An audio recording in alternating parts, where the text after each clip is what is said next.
شما برنامه خبری رادیو آزادی را مستقیما تماشا دارید. روز بخیر. در 15 دقیقه من شعله خوجا شما را با اخبار پنجم ینور آشنا میکنم. امروز در برنامه مقامات توجیک اعتراف کردند که پیامرسان معروف وایبر را قسما مسدود نمودند. کاربران الکی به استفاده برنامه‌های قلف شکن را آوردند. آزادی های مذهبی زیر سؤالند. دپارتمنت دولتی آمریکا در گزارشش تاجیکستان را در فهرست کشورهای نگرانی های خاص جای داد. و دختران توجیک خواندن رپ را دوست می‌دارند، ولی اصرار می‌ورزند که جامعه هنوز به قبول آنها آماده نیست. شروع از 4 دکبر برنامه پیامرسانی وایبر در داخل تاجیکستان قسما مسدود شد. مشکل استفاده وایبر و کاربران در داخل تاجیکستان به هنگام استفاده زنگ‌های داخلی و هم تلاش تماس با خارجه احساس می‌کنند. کاربران این مسنجر میگویند از دیروز به این طرف تنها امکان ارسال پیام‌های خطی یا SMS را دارند، ولی نمی‌توانند صحبت‌های آدیویی و ویدیویی انجام بدهند. ماه دکبر یک مسئول خدمات علاقه تاجیکستان گفته بود که در این کشور امکان تکنیکی مسدود کردن پیامرسان‌ها وجود ندارد. میرزا نبی خالقزاد گزارش می‌دهد. خدمات علاقه تاجیکستان با وجود انتظاری‌های ده ها هزار نفر ساکنان کشور چی در داخل و چی در خارج تاجیکستان آید به مسئله قطع شدن، یعنی قسما قطع شدن مسنجر وایبر به طور رسمی اطلاعی ندادند، اما در صحبت بدون میکروفون به رادیو آزادی گفتند که آنها علاقه آوازی و ویدیویی این را قطع کردند، اما ساکنان میتوانند که به طور کتبی به همدیگر مکاتبه داشته باشند. آنها گفتند که مسنجرها پیامرسان‌های دیگر به مثل واتساپ و ایما همچنان فعال هستند و مورد بهره برداری قرار دارند. با اینکه خدمات علاقه تاجیکستان به طور رسمی در رابطه با قسما قطع شدن وایبر اظهار نظر نمی کند، ولی کاربران شبکه‌های اجتماعی اینترنتی الکی به یکدیگر دست یاری دراز کردند و برنامه‌های صدشکن را پیشنهاد کردند. از جمله امروز یکی از کاربران شبکه‌های اجتماعی رستم گلوف یکی از برنامه تار را برای کاربران اجتماعی یعنی شبکه‌های اجتماعی پیشنهاد کرد و امروز یک نماینده کمیسیون مخصوص حکومت تاجیکستان آید به مسئله NGN علاقه تلفنی NGN برای آزادی گفت که آنها تا زمانی که مسئله NGN را پوره و همه جانبه بررسی نکنند و خلاصه برآوری نکنند، آنها به مسئله مسنجر پیامرسان‌ها دست نخواهند زد. رو می‌ریم به موضوع دیگر. تاجیکستان از لحاظ وضع آزادی‌های مذهبی در گزارش نوی دپارتمنت دولتی آمریکا در قطار کشورهای مخصوصاً نگران کننده جای گرفته است. گزارش روز 4 ینور نشر گردید و تاجیکستان در این فهرست در برابر 9 دولت دیگر از جمله ایران و کره شمالی و ازبکستان و ترکمنستان قرار داده شد. اما مسئولین امور دین چنین رده‌بندی را واقع بینانه نمی‌دانند و میگویند تاجیکستان بی اساس به عنوان کشور محدود کننده آزادی‌های مذهبی نام برده می شود. تاجیکستان از سال 2009 مخصوصاً بعد قبول قانون نوی دین مورد انتقاد سازمان‌های بین‌المللی و کشورهای غربی قرار دارد. تاکنون این سازمان‌ها و کشورها دولت تاجیکستان را برای بستن مساجد، منع حجاب روسری و بازداشت‌های گسترده انتقاد کرده حکومت را برای رفع کمبودی‌ها دعوت نمودند. روز گذشته در یک حمله انتحاری در کابل چندین نفر کشته و ده‌ها تن جراحت برداشتند. در 10 روز اخیر این سومین ترکش پرقربانی است که در افغانستان صورت می‌گیرد. مومن احمدی با جزئیات بیشتر. صبح 5 ینور مقامات امنیتی افغانستان تحقیق مکان ترکش انتحاری شام پنجشنبه را ادامه دادند. وزارت بهداشت افغانستان تصدیق می‌کند که شام 4 ینور بر اثر بمبگذاری مرگ طلبانه در جریان یک عملیات بر ضد گردش مواد مخدر و نوشاکی‌های الکلی در کابل 11 نفر به هلاکت رسیده، کمش 25 کسی دیگر زخم برداشته است. ساعت 9 بجه شب بود که انتحاری آمد. شرم شیشه میشه بر ما هیچ نمود. اولادای ما کرکی خواه. قال مقال تا صبح. چه رقم دولت است من نمیفهم. اگر دولت واقعا دولت جلوی 4 تا باشه گرفتار نمی‌کنه. شاهدان میگویند صدای ترکش در سراسر کابل شنیده میشد. گروه دهشت افکن دولت اسلامی مسئولیت این حمله را بر دوش گرفته است. خبرگزاری اعماق مربوط به گروه دهشت افکن در این باره اظهارات پخش نمود، ولی یگان شهادت برای اثبات اظهاراتش تقدیم نکرد. 28 دکبر در نتیجه بمبگذاری مرکزی مسلمانان شیعه مذهبی کابل 41 نفر به هلاکت رسیده، کمش 80 نفر دیگر جراحت برداشته بودند. 31 دکبر باشد در مراسم دفن یک منصبدار سابق ولایت جنوبی ننگرهار افغانستان ترکیش به عمل آمد که بر اثر آن 17 کس به قتل رسیدند. مسئولیت این حمله را هم گروه دهشت افکنی دولت اسلامی بر عهده گرفته است. خبرهای جهانی را ادامه می‌دهیم. دادگاه گرجستان روز 5 январ президенти пешини این کشور میخائیل ساакашвили را با اتهام سوء استفاده از مقام در غیبش به مدت 3 سال زندانی کرد. این اولین حکم دادگاه نسبت سیاستمدار است که راه را برای استرداد او از اوکراین به گرجستان باز می‌کند. قبلا اوکراین درخواست مقامات گرجستان برای استرداد ساакашвили را رد کرده بود. طرفداران ساакашвили حکم دادگاه را سیاسی می‌دانند. برمیگردیم به تاجیکستان. ماموریت تلویزیونی آزیای شهر خوجند کارآموزی که یک نواری کوتاه را از جریان مشق خبرنگاران رسانه‌ای کرد از دوره کارآموزی محروم نمود. هفته قبل نواری کوتاه با نمای خبرنگار این تلویزیون رمزی سفر و استودیوی تلویزیونی آزیا به شبکه‌های اجتماعی راه یافت و شور و ولوله برانگیخت. در این نوار خبرنگار هنگام قرائت متن تبریکاتی سال نو ناآگاه درمانده از دهانش یک دشنام صدا می‌دهد. 16 سال فعالیت در تلویزیون این یگانه رسمی برنامه سیاسی است. ما با این کارگران همه وقت از ما باوری ما به بسیار دیگه همین چیزی که همین چند ثانیه همین باید طرفی باید دلچسب کرده و بسیار دیگه فقط کدام داخل بود و همون وقت ممکن تنگ بود سیر کوری علاقه سیاری دوستی من همیده همین همین بودیم که ترایی همین طرف همین دست این کپو کردم از دیگر بسید با همین عجبه زفت کردیم.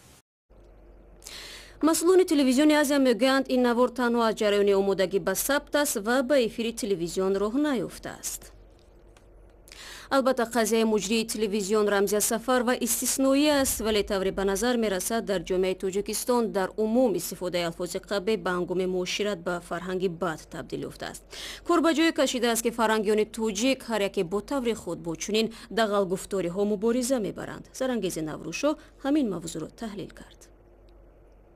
نه اینکه جوان پیرو برناد زن و مرد دشنا میدن در کوچه و در عبدالمومین شریفی هنرپیشه تاجیک طبیعتاً یک آدمی آرام است، اما میگوید بعضی حالت و حادثه های غیر فرهنگی و بیرون از آداب و اخلاق را نمیتواند به آرامی قبول کند. وقتی که میدیدی که جوان ها راحت دشنامای قبیح ترین میکنن، من نمیدونستم سرم کجا زنم. بسیار حالتم بد، نمیدونم آخه این به فرزندو چه میفهمونم.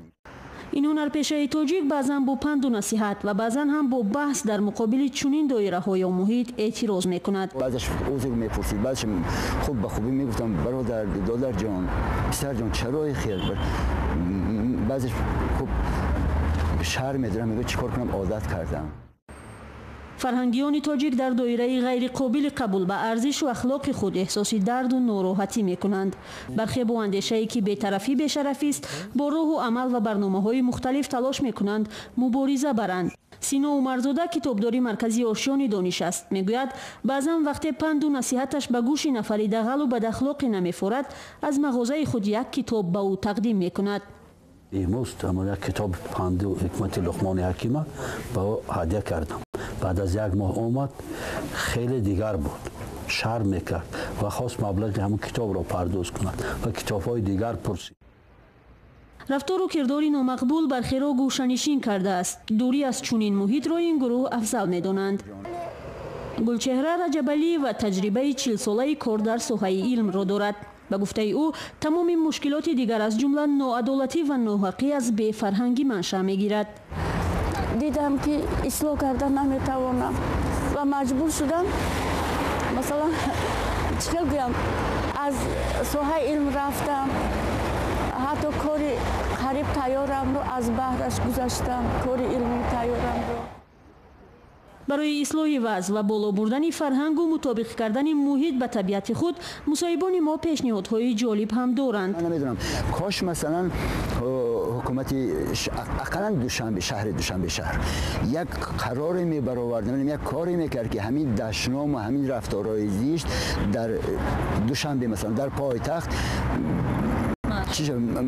میدیم شاید جریمه ستانیده شود، شاید در همین حالت همین گونه مناسبت بر هم میخورد.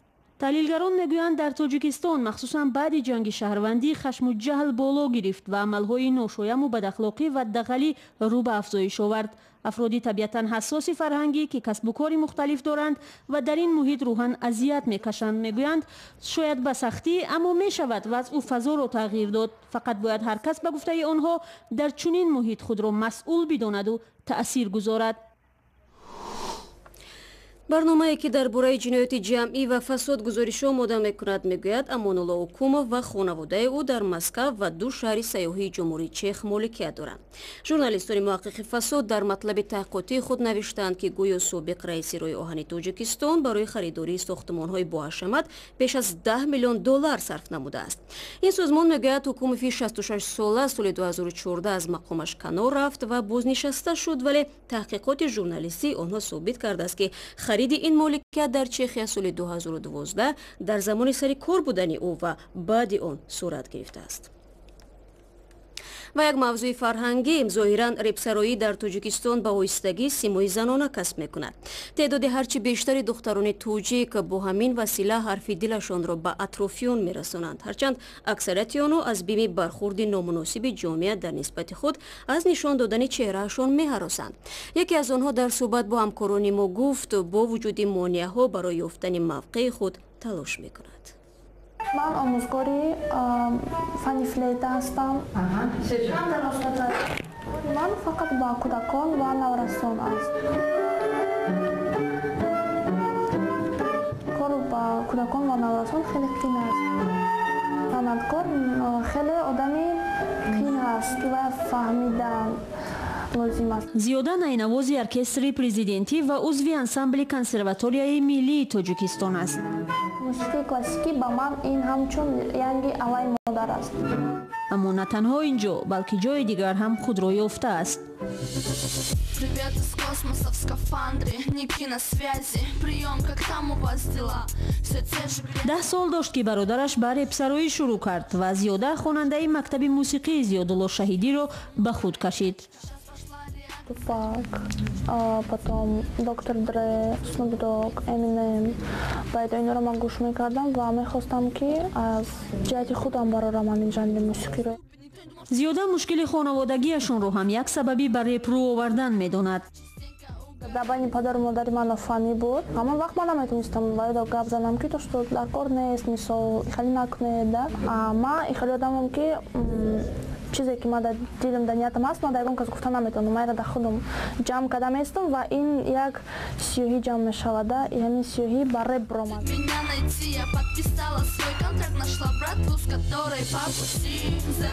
репи занона дар Тоҷикистон рушд накардааст. бархурд ҳам бо занони репсаро дар ҷомеа яксон нест. ба духтар намезебад ин хел шоғонсоз. Занонро бас аз як ҳунар шинанд ва зоянд. тарзи либоспӯшишон, нағмагаришон ҳам чизо ба фикри ма ки духтари тоҷик зебанда нестанд мекор.